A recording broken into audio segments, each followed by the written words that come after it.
अथ कीलकम। ओम। इस श्री कीलक मंत्र के शिव ऋषि अनुष्टुप छंद श्री महासरस्वती देवता हैं। श्री जगदम्बा की प्रीति के लिए सप्तशती के पाठ के जप में इसका विनियोग किया जाता है। ओम नमः चंडिकाय। ओम चंडिका देवी को नमस्कार है। मार्कंडेय जी कहते हैं, विशुद्ध ज्ञान ही जिनका शरीर है, जो कल्याण प्राप्ति के हेतु हैं तथा अपने मस्तक पर अर्धचंद्र का मुकुट धारण करते हैं, उन भगवान शिव को नमस्कार है।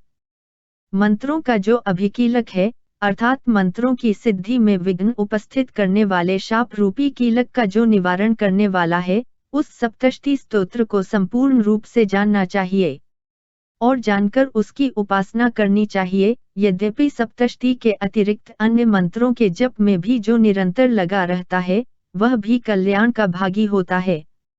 उसके भी अन्य मंत्रों का जप करने वालों के उच्चाटन आदि कर्म सिद्ध होते हैं तथा उसे भी समस्त दुर्लभ वस्तुओं की प्राप्ति हो जाती है।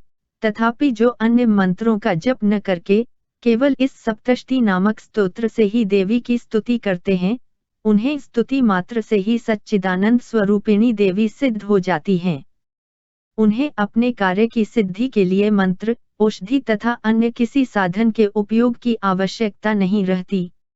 बिना जप के ही उनके उच्चाटन आदि समस्त आभिचारिक कर्म सिद्ध हो जाते हैं। इतना ही नहीं, उनकी संपूर्ण अभीष्ट वस्तुएं भी सिद्ध होती हैं। लोगों के मन में यह शंका थी कि जब केवल सप्तशती की उपासना से अथवा सप्तशती को छोड़कर अन्य मंत्रों की उपासना से भी समान रूप से सब कार्य सिद्ध होते हैं, तब इनमें श्रेष्ठ कौन सा साधन है।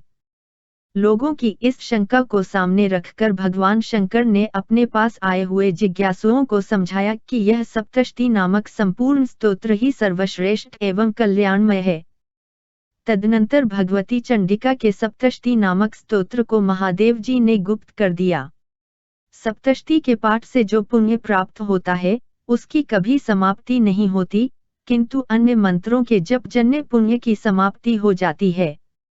अतः भगवान शिव ने अन्य मंत्रों की अपेक्षा जो सप्तशती की ही श्रेष्ठता का निर्णय किया, उसे यथार्थ ही जानना चाहिए। अन्य मंत्रों का जप करने वाला पुरुष भी यदि सप्तशती के स्तोत्र और जप का अनुष्ठान कर ले तो वह भी पूर्ण रूप से ही कल्याण का भागी होता है, इसमें तनिक भी संदेह नहीं है।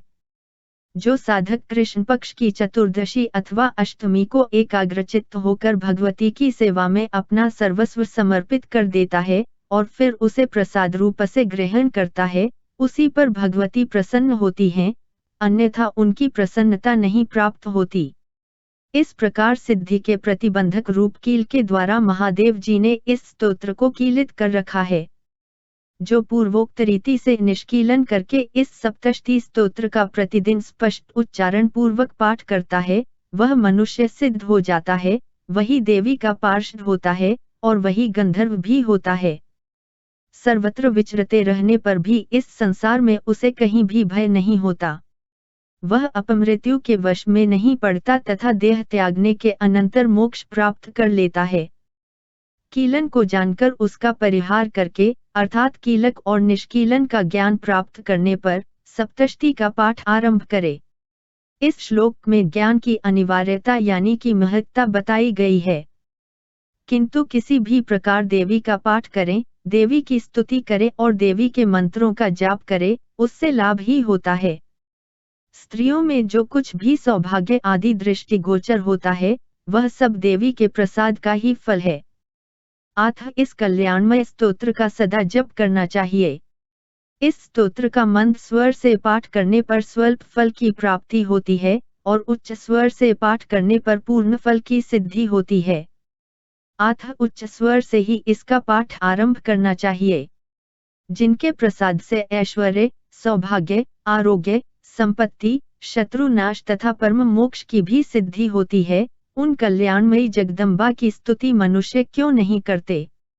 इति देव्याः कीलकस्तोत्रं संपूर्णम्।